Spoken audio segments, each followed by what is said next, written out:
Nous sommes à Fernena, dans le gouvernorat de Jendouba, situé à 150 km de la capitale. Un gouvernorat qui connaît chaque année une vague de froid hivernale assez rude. La neige, selon les prévisions météorologiques, serait au rendez-vous dans quelques jours sur les hauteurs. Comme toujours, les plus démunis font les frais de cette baisse de température. Plusieurs familles vivaient dans des gourbis sur le flanc de la montagne. Les enfants, pour aller à l'école, devraient faire une longue distance à pied. J'ai très peur de la vague de froid.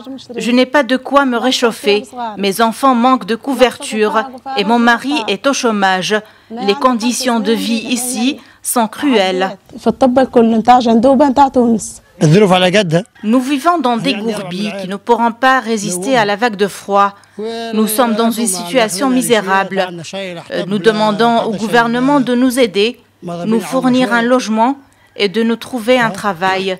Ma famille est composée de 5 membres et je suis incapable de subvenir à leurs besoins puisque je suis au chômage. Pour cette année, le chef du gouvernement, Youssef Chahd, a pris des mesures préventives pour parer à la vague de froid pour les familles démunies.